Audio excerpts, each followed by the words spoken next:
Bismillahirrahmanirrahim. Assalamualaikum warahmatullahi wabarakatuh.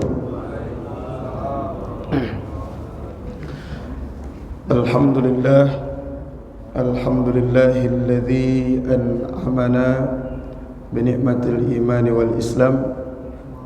Wassalatu wassalamu ala sayyidina Muhammadin khairil anam wa ala alihi wa ashabihil kiram. Asyhadu an la ilaha illallah al-malikul quddusus salam wa asyhadu anna Muhammadan abduhu wa rasuluh sahibus syarafi wal ihtiram. Bismillahirrahmanirrahim. Subhanaka la ilma lana illa ma 'allamtana innaka antal alimul hakim. Rabbi shrah li sadri wa yassir li amri wahlul 'uqdatam min lisani yafqahu qawli. Hadratal mukarramin wal muhtaramin yang kami muliakan, segenap pengurus DKM Masjid Baitul Izzah, mudah-mudahan diberikan keberkahan dalam segala urusan, diberikan kesehatan, dan terkhusus jemaah subuh.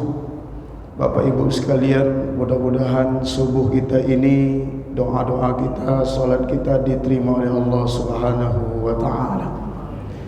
Kita bacakan Al-Fatihah khusus buat yang sakit, mudah-mudahan diberikan kesembuhan, diangkat penyakitnya. Yang dalam keadaan sulit diberikan kemudahan, kelapangan.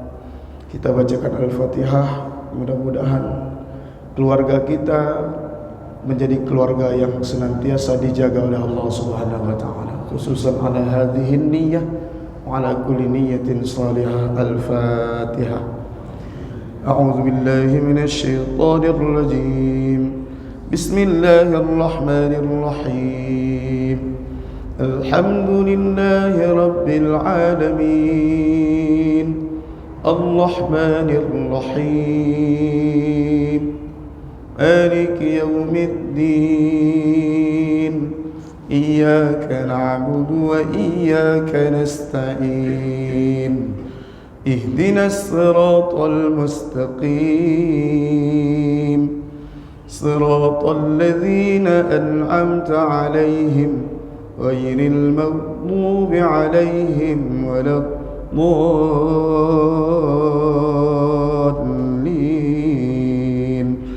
Amin.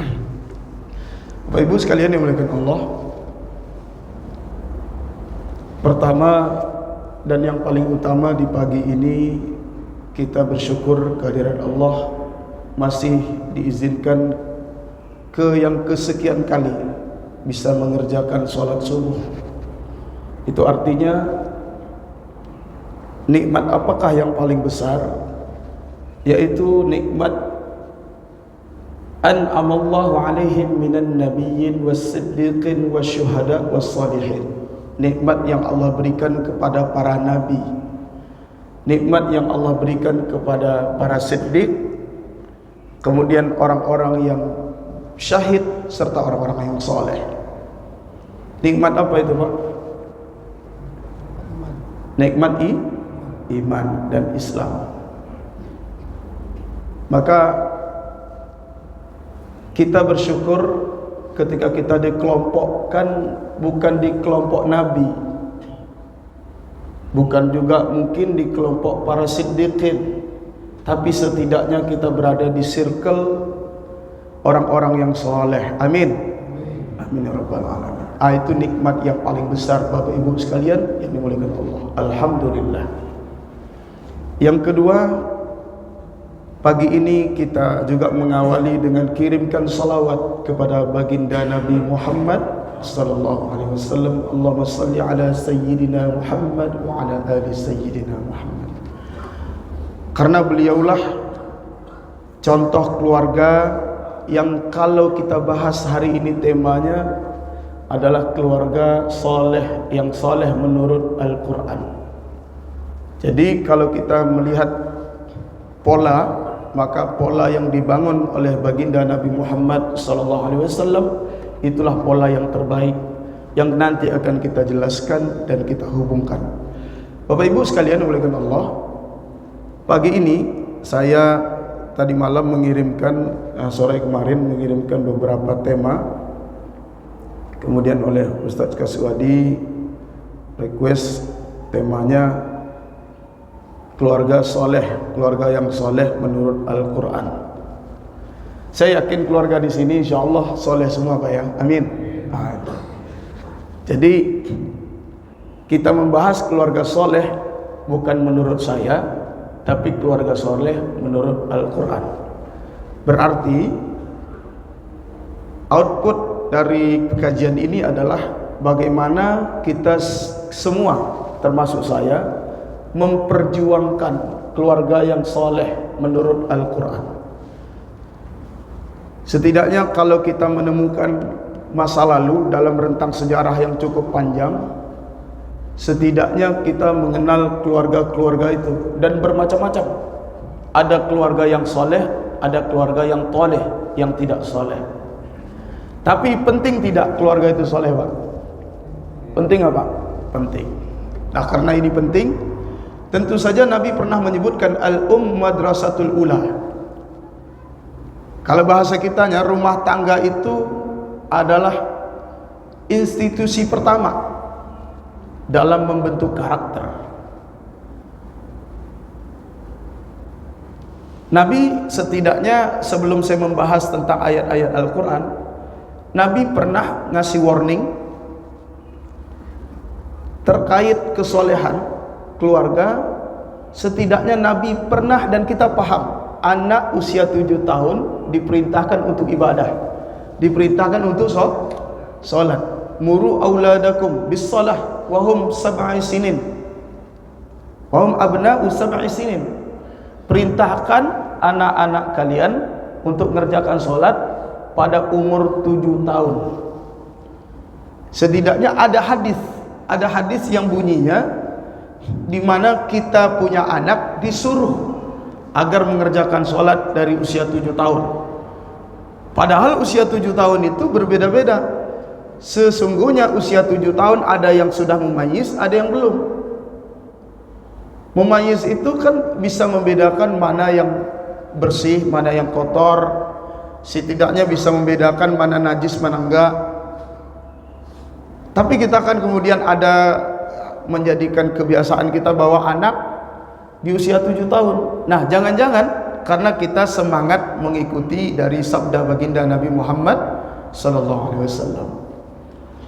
Yang menarik terkait sedikit hadis sebelum kita membahas tema ini, Nabi kemudian ngasih warning, pukul mereka di usia 10 tahun jika mereka tidak sholat. Kita kembali ke kita Pak. Apakah usia 7 tahun kita sudah ada di masjid? Apakah usia 7 tahun kita sudah sholat? Ada yang kemudian sholat mulai dari 7 tahun, ada yang kemudian di antara kita mungkin ada yang sholat mulainya di akil balik atau baru. Tapi ini bukan untuk kita, tapi untuk keluarga kita. Disinilah kemudian kita bangun temanya keluarga soleh menurut Al-Quran. Bapak Ibu sekalian, setidaknya kalau kita baca beberapa kitab di rentang sejarah dari Nabi Adam sampai Nabi Muhammad SAW, kita akan menemukan tokoh-tokoh. Kalau disingkat, setidaknya yang sudah terjadi fenomena keluarga ini, ada 4 model keluarga yang disebutkan di dalam Al-Quran. Kita mengenal keluarga itu ada yang keluarga di mana suaminya soleh, istri belum tentu soleh, solehah tapi istri. Ada suami yang soleh, istrinya itu malahan maksiat. Ada suami yang tidak soleh, istrinya yang solehah. Ada suami yang soleh, istrinya solehah. Dan kita juga mengenal ada ayah yang soleh, anaknya tidak soleh. Ada orang tua yang tidak soleh, anaknya soleh. Ada orang tua soleh, anaknya soleh. Nah ini yang kemudian tentu saja dambaan-dambaan kita ini. Kita coba melihat, mengukur diri. Apakah kita masuk keluarga yang kemudian di kelompok ayah yang soleh, kita punya istri-istri kita yang solehah, anak kita anak yang soleh. Apakah kita di kelompok ini, atau kita menjadi bapak yang kemudian kurang soleh, istri kita ibu-ibu yang solehah, tapi anaknya anak yang soleh. Kita cek. Nah, mari kita buka misalnya dalam kajian ini kita mengawali di dalam surah At-Tahrim. Surah At-Tahrim surah ke-66 ayat 6. Ketika Allah mengatakan ya ayyuhalladzina amanu qu anfusakum wa ahlikum nar. Wahai orang-orang yang beriman, jaga diri kalian dan keluarga kalian dari api neraka. Jaga diri kalian dan keluarga kalian dari api neraka dengan menggunakan kata-kata qu anfusakum wa ahlikum. Dalam bahasa Arab disebut mutlaqul jam'i, di mana qu anfusakum wa ahlikum itu enggak bisa dipisahkan. Artinya kalau kita mengatakan jaga diri kalian dari api neraka, tidaklah kalian disebut menjaga diri dari api neraka sampai kalian juga menjaga keluarga, baru disebut qu anfusakum wa ahlikum nar. Di dalam kaidah tafsir disebut namanya mutlaqul jam'i karena ada waw di situ, waw ataf. Jadi kalau kita nyebut kita ini sudah soleh, tidaklah disebut kita ini orang soleh sampai kita juga bisa membangun kesolehan di keluarga. Tidaklah kemudian kita menjaga diri sampai kemudian kita juga bisa menjaga keluarga. Walaupun kenyataannya tidak selalu berbanding lurus. Nah itu yang penting. Walaupun kenyataannya tidak selalu berbanding lurus. Dari kataku anfusakum wa ahlikum nara, Allah mengatakan demikian, tapi kenyataannya ada 4 model keluarga yang disebutkan oleh Al-Quran. Tidak semua kemudian menjaga ini hasilnya semuanya baik. Ada kita kenal model yang disebut keluarga Abu Lahab. Kenal Abu Lahab, Pak? Abu Lahab siapa, Pak? Abu Lahab paman Nabi. Abu Lahab paman Nabi. Abu Lahab ini paman Nabi, besan Nabi. Paman Nabi, besan Nabi. Sebelum kemudian nanti dia menceraikan anaknya dengan anak Nabi sallallahu alaihi wasallam. Abu Lahab sampai kemudian kita mengenal seorang paman yang Allah abadikan di dalam Al-Quran, di dalam surah Al-Lahab. Dan saya yakin Bapak Ibu pasti hafal. Nah, jadi kalau disebut hafal Quran, minimal surah Al-Lahab hafalah. A'udzu billahi minasyaitonir rajim. Bismillahirrahmanirrahim. Tabbat yada abi lahabin wa tab. Ma aghna anhu maluhu wa ma kasab. Sayasla naran dzata lahab. Wa imra'atuhu hammalatal hatab. Fi jidha hablum min masad. Kata tabbat yada abi lahabi wa tab, pertama ini menjelaskan bahwa kebinasaan kedua tangan Abu Lahab.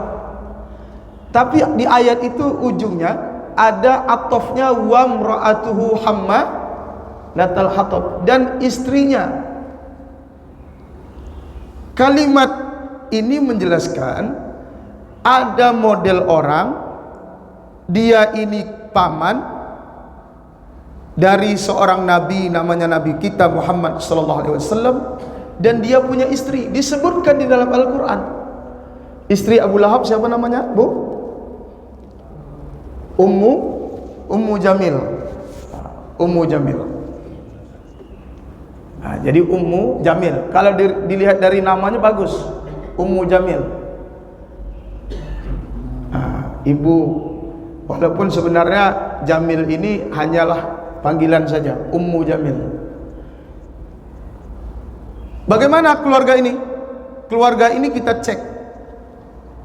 Allah katakan binasa dan benar-benar binasa menggunakan kalimat maf'ul mutlak. Dalam bahasa Arab, kalau maf'ul mutlak itu adalah bentuk maf'ul yang dibentuk dari kata fi'il.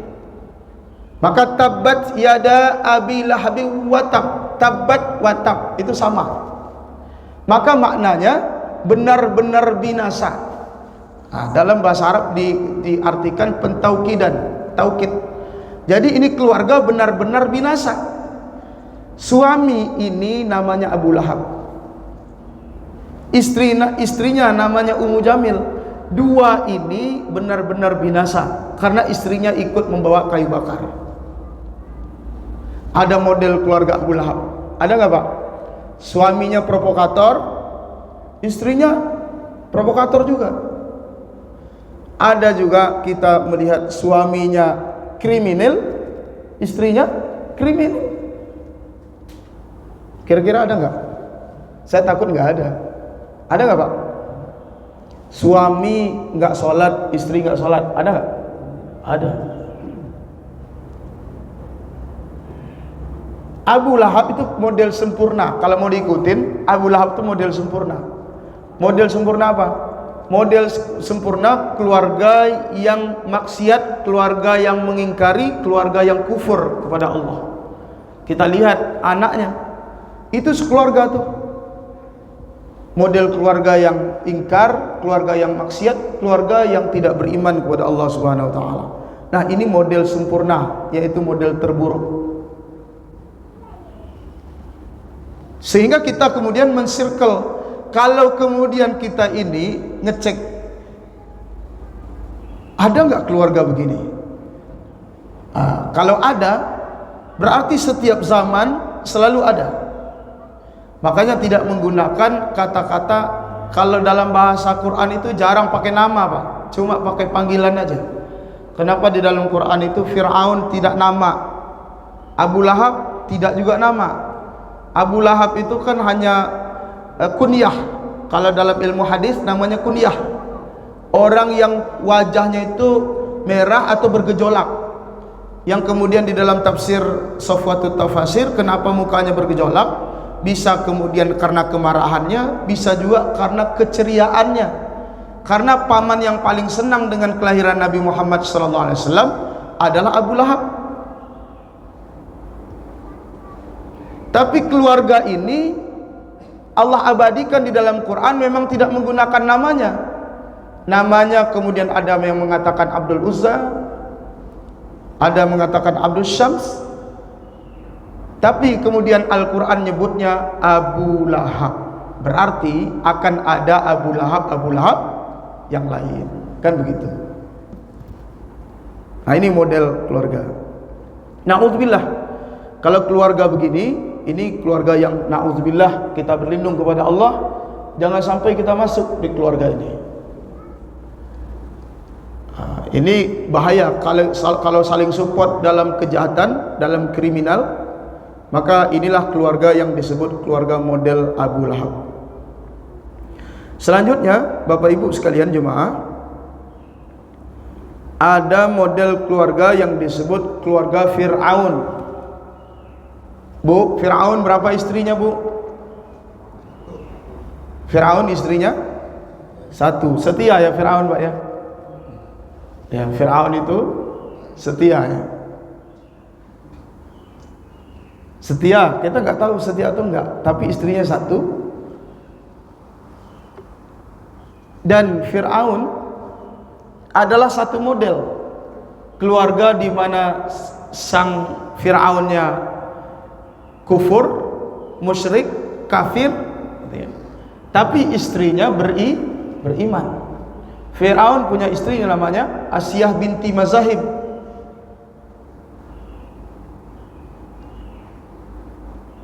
Sampai istrinya ini kemudian dengan suami berbeda visi misi.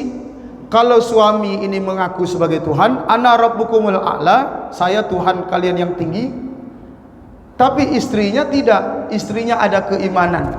Di sini istrinya berpegang teguh istiqamah kepada Allah Subhanahu wa taala. Makanya begini Bapak Ibu sekalian yang dimuliakan Allah. Keluarga yang soleh itu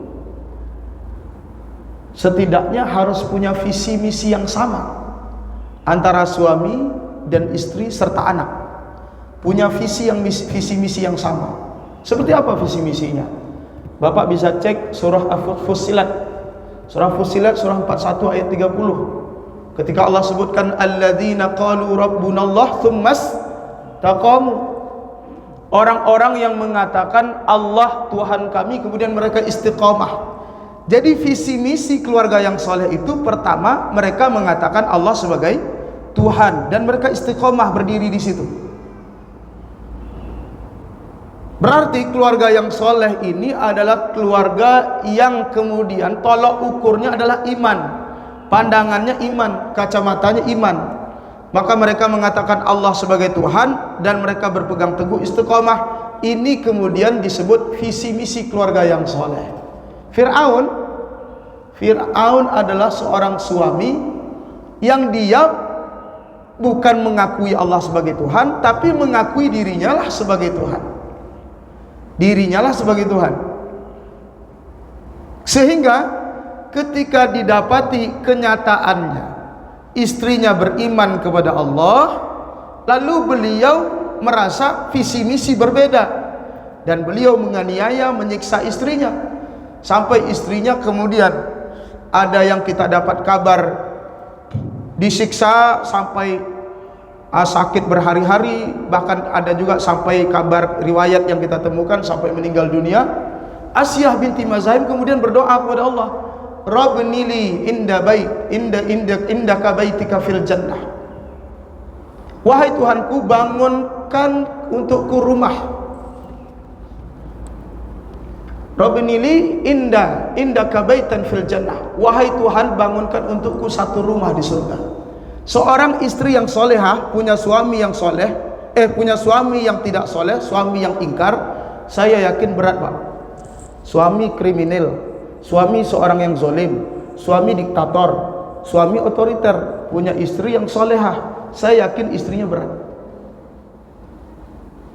Dan kita nggak bisa bayangkan bagaimana rumah tangga ini dibangun. Sehari-hari berhadapan dengan suami, pemimpin keluarga yang tidak mengenal Allah, tidak beriman kepada Allah. Lalu bagaimana seorang istri yang lemah, seorang wanita memperjuangkan keimanan di dalam rumahnya? Nah, ini yang terjadi. Adakah contoh-contoh seperti ini di sekarang? Ada. Model-model keluarga Fir'aun ada. Jadi hati-hati kalau ada misalnya begini, tinggal pilih mau mengikuti Fir'aun, ada bagusnya. Bagi ibu-ibu ada bagusnya, karena Fir'aun itu istrinya cuma satu.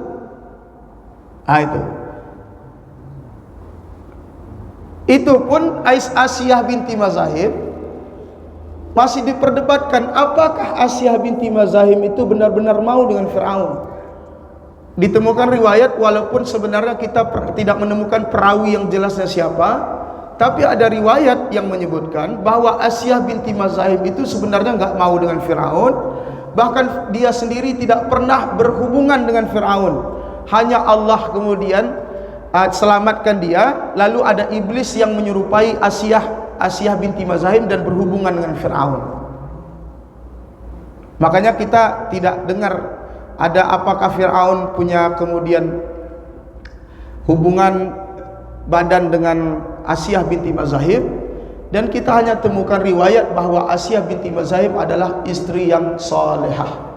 Di dalam surah At-Tahrim sangat jelas, di ayat 11 kita bisa cek model keluarga ini, di mana Allah katakan, wa daraballahu masalanil ladzina amanu imra'ata fir'aun idh qalat rabbini li indaka baitan fil jannah wa najjini min fir'aun wa amalihi wa najjini minal qaumil zalimin. Allah buat perumpamaan orang-orang yang beriman, buat orang-orang yang beriman, yaitu istri Fir'aun ketika dia berdoa kepada Allah, wahai Tuhanku, bangunkan rumah yang megah di surga, rumahku, dan selamatkan aku dari Fir'aun serta ulah perbuatannya, dan selamatkan aku dari kaum yang zalim. Makanya Pak, hari ini susah juga. Apakah orang yang sholat itu otomatis terbebas dari model keluarga Fir'aun? Saya juga nggak bisa ngukur apakah sepenuhnya begitu. Tapi yang jelas, kalau kita melihat model keluarga Fir'aun itu bukan dilihat dari dia mengakui sebagai Tuhan, tapi Fir'aun itu adalah orang yang zalim, orang yang ingkar terhadap nikmat Allah, ia tidak ibadah menyembah Allah, tapi dapat istri yang salehah. Hari ini ada, tapi tidak seperti Fir'aun, Makanya jangan kita katakan ini keluarga Fir'aun nih. Hati-hati juga dengan kita lihat ada model orang, sang suami nggak pernah datang ke masjid, seorang laki-laki nggak pernah ditemukan di masjid, dia kemudian kita bilang ini model keluarga yang nggak soleh, nggak bisa juga. Ini sesungguhnya hanya warning buat kita, jangan kita masuk di model keluarga ini. Apalagi kita sebagai laki-laki, pemimpin keluarga, maka kita punya visi misi yang jelas. Allah sebagai Tuhan, kita menghindari model-model begini, model Abu Lahab, model Fir'aun. Dan saya yakin di sini nggak ada. Amin. Ini. Dan model yang ketiga, ada model keluarga yang disebut model keluarga Nabi Nuh atau Nabi Lut. Ini model keluarga di mana keluarga ini, Nabi Nuh itu nabi, tapi istrinya kufur, istrinya menjauh, istrinya tidak beriman kepada Allah, tidak taat kepada suami. Ada model suami beriman kepada Allah, tapi istrinya nggak taat sama suami. Ada. Model ini banyak nggak Pak? Banyak nggak? Banyak. Semua model ini banyak. Semua model ini tadi banyak. Cuma mungkin tidak di kita atau di sekitar kita. Dan model yang ketiga ini juga banyak, bahkan sangat banyak. Model suaminya soleh, suaminya sholat, istrinya nggak sholat. Tahan dulu. Istri nggak sholat jangan divonis, karena istri memang ada waktunya nggak sholat, kan begitu. Jangan mentang-mentang istri nggak sholat lalu dibilang ini model Nuh nih. Allah bilang di dalam surah At-Tahrim, surah yang sama, di ayat 9, daraballahu mathalanil ladzina kafaru imra'atan Nuh. Allah buat perumpamaan buat orang-orang yang kafir, istri Nabi Nuh, atau wamra'ata Lut, istri Nabi Lut. Nabi Lut kita cek adalah seorang pemuda, seorang laki-laki, seorang ayah, seorang nabi. Nabi sallallahu alaihi wasallam Nabi Lut adalah masih keponakannya Nabi Ibrahim. Di kampung Sodom, negeri Sodom, istrinya suka sesama jenis, istrinya lesbian.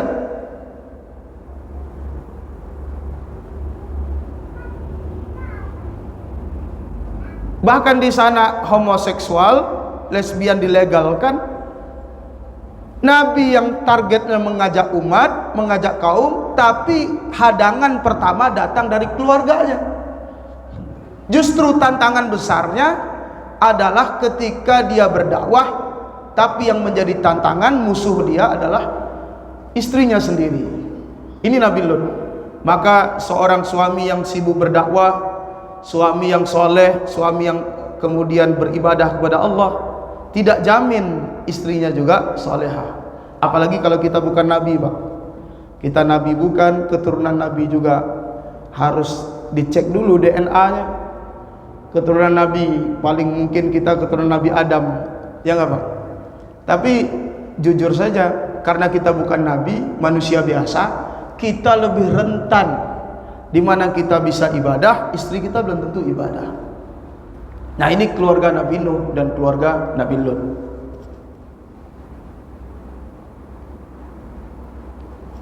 Jadi Bapak Ibu sekalian yang dimuliakan Allah, maka Nabi Nuh sendiri tentu saja berharap agar anak-anaknya, istrinya, kemudian semua ikut beliau. Setiap para nabi normal, seperti kita mengharapkan istri kita ini istri yang solehah, kita berharap anak kita ini sholat, anak kita ini semuanya berbuat kebaikan. Seperti pesan Luqman kepada anak, ya bunai aqimis shalah wa'mur bil ma'ruf wanha 'anil munkar wasbir 'ala ma asabak. Wahai anakku, dirikan salat, kemudian perintahlah dengan cara yang ma'ruf, cegah dengan cara yang mungkar, serta sabar terhadap musibah. Ini Luqman pesan kepada anak. Begitu juga nabi-nabi, nabi pesan semua kepada kaum, termasuk keluarganya. Keluargalah yang utama, tapi kenyataannya selalu tidak berbanding lurus karena Allah telah menetapkan takdirnya. Nah ini keluarga yang kemudian model keluarga Nabi Nuh, seorang suami yang baik, istrinya tidak baik. Lalu model keluarga apa yang kita cari Pak? Model keluarga apa yang kita cari? Siapa? Keluarga siapa yang kita contoh? Keluarga yang kita contoh setidaknya dua nabi yang terkemuka, yaitu Nabi Ibrahim dan Nabi Muhammad SAW. Nabi Ibrahim itu adalah Abul Anbiya, bapak para nabi, karena beliaulah peletak dasar konsep tauhid. Konsepnya, jadi kalau ditanya nabi yang bergelar bapaknya para nabi adalah Nabi Ibrahim, tapi kalau nabi yang bergelar bapak manusia adalah Nabi Adam. Nah, jadi kalau Nabi Adam itu Abul Bashar, gelarnya bapak manusia. Nabi Ibrahim itu gelarnya Abul Anbiya, bapak nabi. Kalau Nabi Muhammad SAW gelarnya Sayyidu Waladi Adam, penghulunya anak cucu Adam. Nah, bahkan Nabi kita penghulu para nabi. Kenapa Nabi Ibrahim disebut Abul Anbiya, bapak para nabi? Ya kita tahu konsep tauhid yang dibangun Ibrahim. Bagaimana Ibrahim, teologisnya Ibrahim, bagaimana Ibrahim mencari jalan terang untuk kenal dengan Tuhan. Dia lihat bintang, dia lihat bulan, dia lihat matahari. Itu kan rasionalitas. Bagaimana beliau menggunakan rasio bahwa Tuhan itu ukurannya apa? Kenapa disebut Tuhan? Beliau coba ngecek. Beliau cari, telusuri. Kalau bintang bersinar kelihatan indah, dibilang Tuhan, tapi kemudian hilang. Bulan yang agak besar kemudian hilang, matahari kemudian tenggelam. Akhirnya beliau berkesimpulan Tuhan itu yang menciptakan langit dan bumi, menciptakan matahari, bulan, bintang. Inilah bapak para nabi karena membangun konsep tauhid. Makanya jangan heran Pak kalau kita temukan sejarah, kalau di kita ini, apakah kemudian agama-agama yang nanti muaranya ke agama Ibrahim, ke Nabi Ibrahim, itu semuanya monoteis? Iya, ditemukan asal muasalnya monoteis. Itu yang kemudian ada mengatakan jangan-jangan Indonesia ini ya dari awal sudah monoteis, karena kita juga mengenal ada istilah yang widi. Maka Nabi Ibrahim ini bukan beliau aja yang tauhidnya bagus, istri beliau tauhidnya juga bagus, anak beliau tauhidnya juga bagus. Kacamatanya iman. Keluarga yang melihat sesuatu dengan pandangan iman ya keluarga Ibrahim, dengan keluarga baginda Nabi Muhammad SAW. Ya kita cek di dalam surah Saffat, Nabi Ibrahim, Rabbi habli minas sholihin, minta kepada Allah agar diberi keluarga yang soleh. Ketika dapat keluarga yang soleh, gimana ngeceknya bahwa keluarga kita ini soleh Pak? Bu, gimana ngecek bahwa anak kita ini anak yang soleh? Bagaimana ngecek kalau istri kita istri yang soleh? Nabi Ibrahim ngecek. Ketika datang perintah dari Allah, inni arafil manam, wahai anakku, aku melihat dalam mimpiku, anni asbahuka fanzur madza tara, bahwa aku akan menyembelihmu, bagaimana menurutmu? Nih, bagaimana keluarga yang soleh itu indikatornya berangkat dari pandangan iman. Nabi Ibrahim berhasil membangun konsep iman di dalam keluarganya, dan anak istrinya tumbuh menjadi orang yang beriman, yang kuat tauhidnya. Lalu sang anak jawabnya, ya abatif alma tu'mar, wahai ayahku, kerjakan apa yang diperintahkan oleh Allah kepadamu. Makanya kita kurban sebenarnya kan ingin menjadikan keluarga kita keluarga yang soleh, Pak. Soalnya hari ini kita sholat, hari ini istri kita mungkin sholat, tapi anak kita sibuk ngegame. Ada orang tua, semua orang tua bercita-cita agar anaknya menjadi anak yang baik, dan saya percaya itu. Semua kita ini tanpa terkecuali kita pengen punya anak sesuai dengan doa Rabbana hablana min azwajina wa dzurriyyatina qurrata a'yun. Persoalannya, anak kita, Pak, hari ini tantangannya berbeda dengan kita, karena tentu saja generasinya sudah nggak sama. Mereka bukan generasi latah. Mereka dari bayi, mereka sudah disodorkan dengan teknologi, dan mereka kecil-kecil sudah megang HP. Mereka kemudian pengaruh dari gadget ini luar biasa. Ada anak kita yang bisa jadi kita sudah soleh, tapi anak kita masih berproses menuju soleh. Kita cek beberapa masjid. Masjid itu jemaahnya paling banyak rata-rata kalau kita keliling masjid, apalagi masjid sholat subuh, masjid ini termasuk banyak lah. Masjid itu nggak jauh-jauh dari 2 shaf. Sholat subuh itu tergantung berapa ukuran masjid. Kalau masjidnya agak besar, lebar, bisa jadi cuma 1 shaf, atau paling mentok 2 shaf sholat subuh. Dan itu rata-rata maaf yang tuir-tuir, Pak. Yang tuir-tuir. Kita cek coba, kita di depan, kita cek sampai ke belakang. Itu soft di belakang masih ada nggak usia-usia remaja? Ada, tapi 1, 2. Ada 3, 4. Artinya bisa dihitung jari. Ini persoalan serius nggak kira-kira, Pak? Serius nggak? Serius, Pak. Serius. Kenapa bisa jumlah umat Islam yang begitu banyak, lebih dari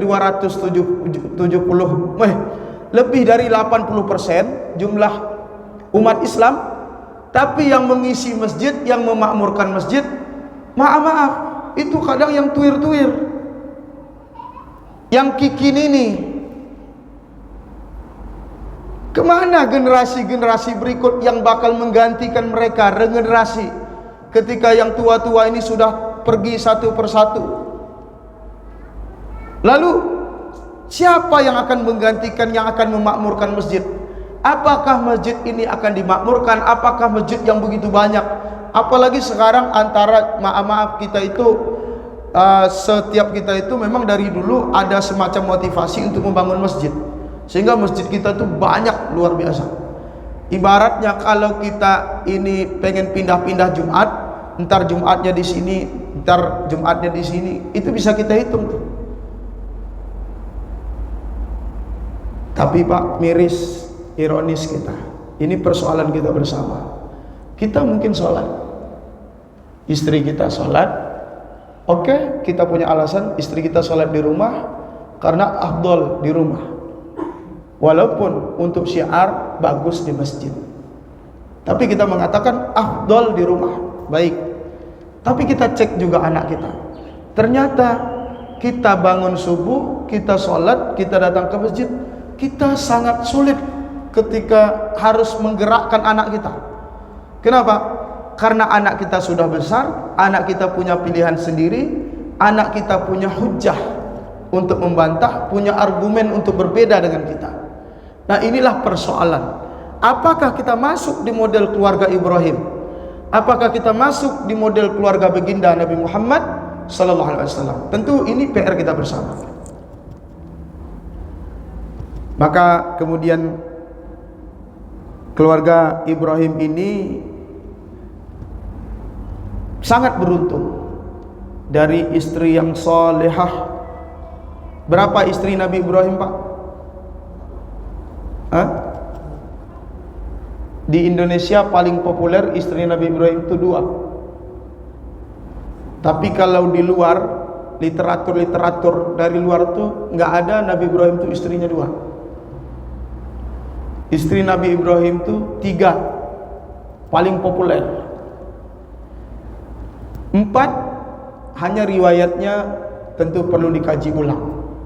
Di dalam kitab Bidayah wan Nihayah Ibnu Katsir itu 4 istri beliau.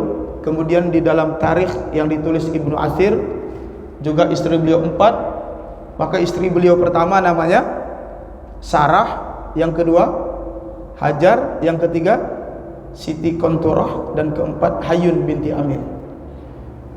Nah, ini keempat-empatnya adalah wanita solehah, dan beliau berhasil membangun bukan hanya istri yang soleh, tapi anak-anak beliau semuanya soleh jadi nabi. Rata-rata yang jadi nabi itu keturunan Ibrahim, kecuali Nabi Adam, kecuali Nabi Nuh, kecuali Nabi Hud, kecuali Nabi Saleh, kecuali Nabi Lut. Yang lain ini adalah keturunan Nabi Ibrahim alaihissalam. Bayangkan betapa berhasilnya model bapak seperti ini. Apa yang beliau bangun? Tidak lain, yang beliau bangun visi misinya Allah sebagai Tuhan, sehingga melihat segala sesuatu dengan kacamata iman. Apa yang Allah perintahkan dia kerjakan, apa yang Allah larang dia jauhi. Bahkan kalau kita melihat bahasa Ismail taat kepada ayahnya saja, Pak, nggak ada alasan. Kalimatnya misalnya kita cek, ya abatif al, wahai ayahku kerjakan. Itu kan tidak ada alasan. Wahai ayahku kerjakan apa yang diperintahkan. Nggak bertanya dulu, ya itu dari siapa? Ya itu mimpi, bunga tidur. Mimpi itu mainin tidur, jangan percaya dulu ya. Dicek dulu dong. Jangan-jangan itu cuma halu gitu kan. Ya nggak begini model anaknya. Ismail adalah model anak yang percaya. Karena apa? Ayah itu kalau jujur, ayah itu kalau terpercaya, ayah itu kalau al-amin, ayah itu kalau soleh, ngomong dikit aja anaknya percaya. Tapi kalau ayahnya nggak ngaji, anaknya disuruh ngaji. Anaknya kalau nggak ngomong di depan, ngomong di belakang. Itu ayah saya suruh saya ngaji, dia sendiri nggak ngaji. Ada nggak Pak yang gitu, Pak? Halo? Ada? Ayahnya nggak ngaji, anaknya disuruh ngaji. Nanti anak lebih bahaya lagi, anaknya berani ngomong kadang di depan gurunya. Ayah sendiri nggak ngaji tuh. Itu real, Pak. Nah, Nabi Ibrahim adalah seorang ayah yang soleh, ngomong dikit didengar anaknya, dipercaya sama anaknya. Karena punya track record bahwa sebagai seorang ayah yang soleh itu penting, supaya anak tidak melanggar, anak tidak punya alasan. Makanya kalau jadi ayah kita berat.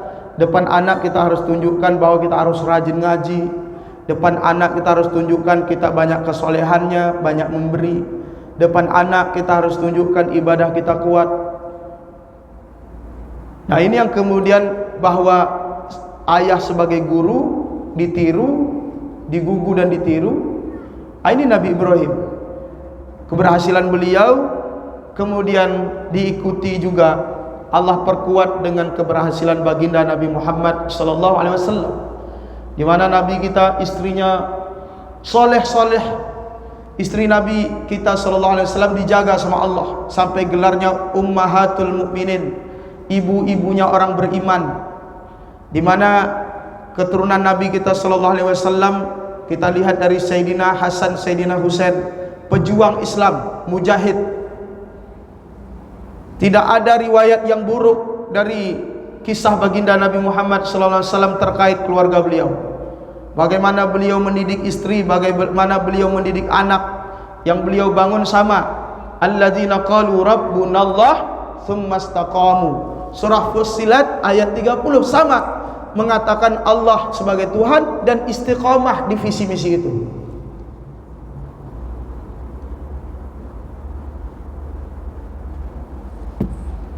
Jadi sebenarnya Bapak Ibu sekalian yang dimuliakan Allah,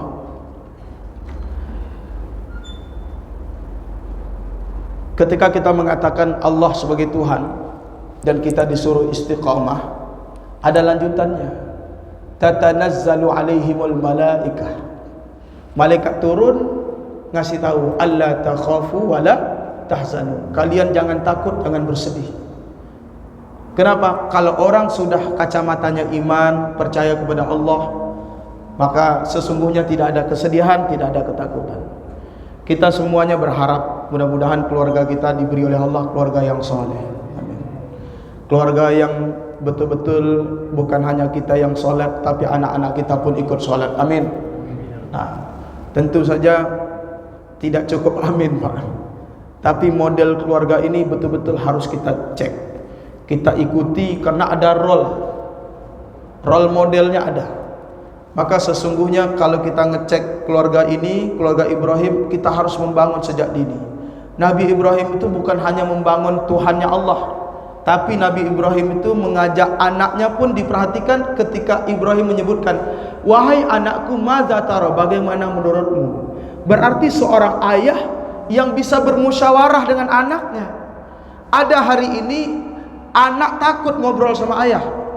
Ada model anak malas kalau ngomong sama ayah, sama papa, nggak nyambung. Ada yang model kita sebagai orang tua susah betul untuk bermusyawarah dengan anak. Nabi Ibrahim bukan hanya membangun konsep bahwa Tuhan kita Allah, tapi untuk mengajak dalam ibadah, ada kemudian tarik ulur, kemudian cara step by step, perlahan-lahan, dengan pendekatan musyawarah. Musyawarah dalam apa? Ketika anak sudah beriman kepada Allah, maka musyawarahnya adalah bagaimana musyawarah menegakkan perintah Allah. Ini kan udah Islam keluarga kita. Keluarga kita muslim semua. Lalu bagaimana karena imannya sama, Tuhan sudah kita mantapkan di dalam hati anak kita, maka kemudian tentu saja kita ngajak anak kita, bagaimana supaya anak ini bisa ikut bersama ayahnya, bersama ibunya. Nah, inilah tugas kita. Kalau kita ngecek di dalam Al-Quran, keluarga yang soleh menurut Al-Quran. Maka Bapak Ibu yang dimuliakan Allah, mari kita berharap keluarga kita sungguh-sungguh kita berjuang bagaimana sedini mungkin anak kita gerakkan untuk baik menjadi anak-anak yang soleh. Kita bangun akhiratnya di samping dunianya. Akhirat lebih dulu, karena wabtaghi fima ataqallahu daral akhirah, disuruh cari akhirat. Walatan sanasibaka, jangan lupa bagianmu di dunia. Berarti akhirat lebih utama. Membangun keluarga yang saleh berarti keluarga yang orientasinya adalah ukhrawi, orientasinya akhirat. Kalau ayahnya rajin sedekah, bagaimana anaknya juga rajin sedekah. Kalau ayah ibunya rajin baca Quran, bagaimana anaknya menjadi penghafal Quran, menjadi orang yang mendalami Quran. Kalau ayahnya menjadi orang yang terkenal kebaikannya, bagaimana anak melampaui kebaikan ayahnya. Jangan sampai anak hanya bilang begini, saya ini anak orang soleh loh, saya ini anak ustadz loh, saya ini anak pendakwah loh, saya ini anak tokoh loh. Sehingga ada bahasa, laisal fata may yaqulu kana abi walakinnal fata may yaqulu ha anadha. Seorang pemuda yang baik bukanlah dia mengatakan ini ayah saya, tapi pemuda yang baik mengatakan saya ini saya ya seperti ini, saya ya saya. Jadi dia membangun kesolehan justru untuk menambah harum keluarganya. Makanya Imam Bukhari, siapa yang nggak kenal dengan Imam Bukhari? Siapa Imam Bukhari, Pak? Perawi hadis. Siapa yang tak kenal dengan Imam Bukhari? Kalau ditanya kalam tersohih hadis yang paling terkenal kesohihannya adalah Sahih Al-Bukhari. Tapi Imam Bukhari punya nenek moyang namanya Al-Bardisbah Al-Ju'fi. Al-Bardisbah siapa Al-Bardisbah? Al-Bardisbah itu nenek moyang Imam Bukhari, bukan seorang nabi, bukan seorang ulama, bukan seorang ustadz, bukan seorang hafal Quran, tapi seorang majusi, seorang yang nyembah api, Zoroaster, kemudian mu'allaf, masuk Islam, diajak oleh Imam Ju'fi masuk Islam, masih posisinya statusnya mu'allaf, tapi bayangkan punya keturunan namanya Muhammad bin Ismail bin Ibrahim bin Mughirah Al-Bardisbah Al-Ju'fi Al-Bukhari, punya anak cucu cicit yang namanya Imam Bukhari. Sehingga setiap orang yang membaca kitab Sahih Bukhari, orang yang mempelajari kitab Sahih Bukhari, dia pasti tahu dengan yang namanya Al-Bardisbah. Bayangkan Al-Bardisbah ini bukan siapa-siapa, hanya seorang yang baru, pendatang baru di dalam Islam, tapi punya anak cucu cicit yang sampai hari ini karyanya luar biasa, terkenal di seantero negeri, dan semua kita kenal namanya dengan Imam Bukhari. Maka mudah-mudahan kita ini bukan siapa-siapa, tapi karena ada kesungguhan kita nanti diberi keturunan yang soleh dan soleh. Amin. Nah, sedikit lagi, Imam Ghazali pun sama. Imam Ghazali itu punya ayah, bukan seorang ulama. Imam Ghazali itu Muhammad bin Muhammad, ayahnya bukan seorang ulama, ayahnya hanyalah seorang muhibbin, pecinta ilmu.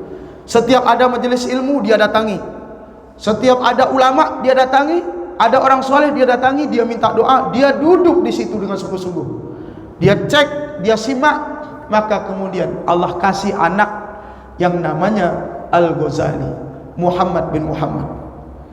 Siapa yang tak kenal dengan Ghazali? Tidak sah mempelajari Islam kalau tidak mengkaji kitab Ihya Ulumuddin, karena beliau adalah ilmuwan, beliau intelektual, beliau cendekiawan, beliau tokoh besar di dalam Islam, Hujjatul Islam.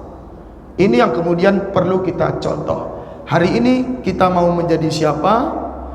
Yang mudah-mudahan kita tidak masuk model Abu Lahab, kita tidak termasuk model Fir'aun, kita tidak termasuk model keluarga Nabi Nuh, dan kita mudah-mudahan, amin, masuk di keluarga model Nabi Ibrahim dan model Nabi Muhammad sallallahu alaihi wasallam. Amin.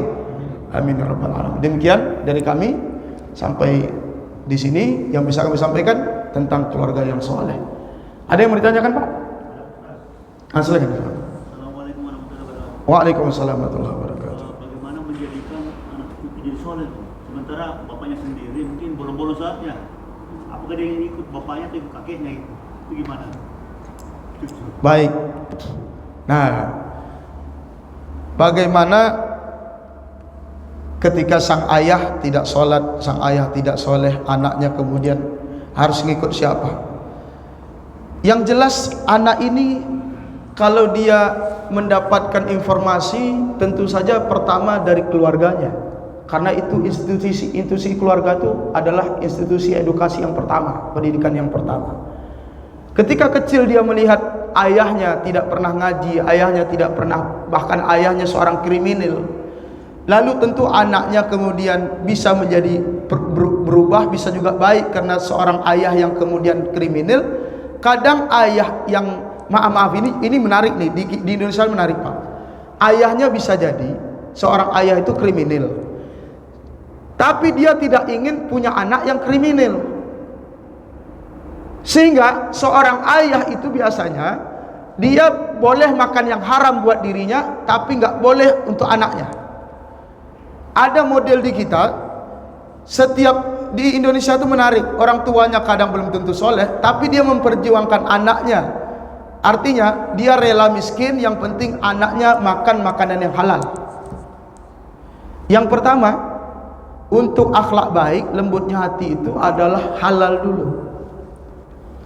Jadi keluarga itu kalau berhasil memberi makanan yang halal buat anaknya, menafkahkan istrinya dengan rezeki yang halal, maka kata Nabi sallallahu alaihi wasallam di dalam kitab Wasiatul Mustafa, Nabi berpesan kepada Sayyidina Ali bahwa makanan halal itu bikin lembut hati, makanan yang haram itu bikin keras hati. Itu makanya kalau orang makan yang haram, rezeki yang haram masuk dalam tubuh, itu cepat atau lambat bukan menjadi orang baik, justru menjadi orang yang jauh dari Allah Subhanahu wa ta'ala. Nah, ngomong-ngomong bicara tentang halal tadi sangat penting, Pak. Karena ada satu cerita Nabi menyebutkan di dalam hadis yang panjang, "Tsumma dzakara ar-rajul yutilu safar as'asha al-bar yamuddu yadayhi ila sama ya rab ya rab." Ada seorang pemuda yang begitu lelah menempuh perjalanan yang panjang, di tengah capeknya, laparnya dia berdoa, ya Rabb, ya Rabb, ya Rabb, dia ngangkat tangannya. Masalahnya, ketika ngangkat tangan dia manggil Allah dengan panggilan Asmaul Husna, ya Rabb, tapi tidak diterima doanya. Kenapa? Karena wa mat'amuhu haram, yang dia makan itu isi perutnya haram. Wa mashrabuhu haram, yang dia minum itu minuman yang haram. Kemudian wamal basuhu haram, yang dipakai itu pakaian yang haram. Wa ghudhiya bil haram, dia dipenuhi yang haram. Fa anna yustajabulah, bagaimana doanya bisa diterima? Maka kemudian kita diperintahkan sebagai orang tua, kalau kita kurang soleh, tugas pertama adalah bagaimana bisa menjamin bahwa rezeki yang kita dapatkan untuk anak kita itu adalah rezeki yang halal dan thayyib. Itu. Yang kedua, anak ini akan tumbuh dengan rezeki yang halal ini, dia bisa diberi hidayah oleh Allah. Kalau diberi hidayah, dia bisa dapat ilmu itu dari kakeknya, dari lingkungannya, dari teman-temannya, sehingga dia tanpa ayahnya pun dia bisa tumbuh menjadi anak yang soleh. Tapi maaf Pak, kalau kita hanya berharap, biasanya sulit. Lebih baik kita berikhtiar. Kita berikhtiar sebagai ayah, menjadi ayah yang baik, menjadi ibu yang baik. Kita perjuangkan dari sini dulu, Pak.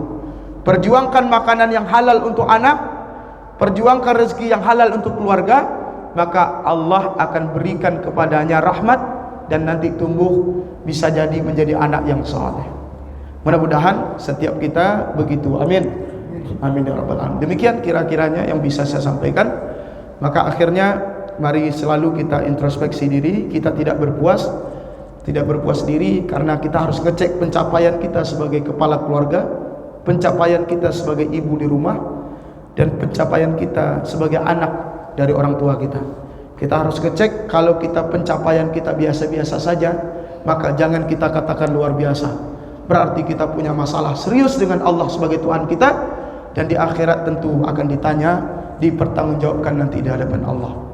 Jangan punya keyakinan mentang-mentang kita ibadah kita lalu aman ketika di hadapan Allah. Jangan. Kita tidak boleh ada keyakinan itu. La tazulu qadama 'abdin yaumal qiyamah hatta yus'al an arba. Tidaklah beranjak seorang itu di hadapan Allah di hari kiamat sampai dia ditanya kepadanya tentang 4 hal. Akan ditanya kepadanya tentang umurnya. Umurnya dikemanakan? Dihabiskan kemana? Kemudian akan ditanya tentang ilmunya. Ilmunya untuk apa? Kemudian akan ditanya tentang hartanya. Hartanya dari mana, untuk apa, untuk siapa. Kemudian akan ditanya tentang peluhnya, keringatnya. Keringat yang jatuh ke bumi, yang jatuh ke bajunya, apakah keringat itu mencari yang halal atau mencari yang haram? Ini semua akan ditanya. Oleh karenanya semua kita tidak ada yang punya rasa aman, kecuali kata Nabi, kita itu hanya punya 2 sifat. Orang mukmin itu hendaknya punya 2 sifat. Sifatnya raghaba wa rahaba, yaitu harap-harap cemas. Apa Pak? Harap-harap cemas.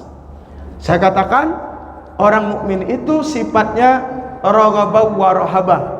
Raghaba wa rahaba itu ya harap-harap cemas kalau bahasa kitanya. Jadi kalau kita sholat, setelah itu kita istighfar, kita harus harap-harap cemas.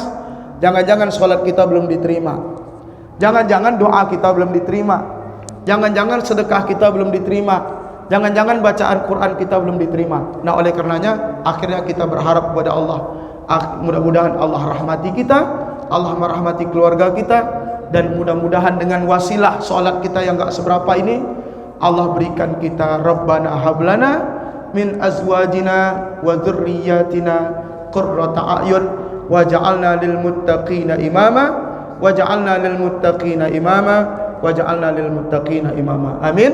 Amin ya rabbal alamin. Demikian kesempatan hari ini yang diberikan kepada saya. Mudah-mudahan kita sehat walafiat. Mari kita berjuang bersama-sama, kita bangun keluarga yang saleh. Mudah-mudahan semua kita, keluarga kita, bapak ibu semua menjadi keluarga yang sakinah, mawaddah, warahmah. Amin. Amin rabbal alamin. Tutup dengan baca hamdalah. Alhamdulillahirabbil alamin. Subhanallah wa bihamdihi, subhanakallahumma wa bihamdika asyhadu an la ilaha illa anta wa astaghfiruka wa atubu ilaik. Wassalamualaikum warahmatullahi wabarakatuh. Allah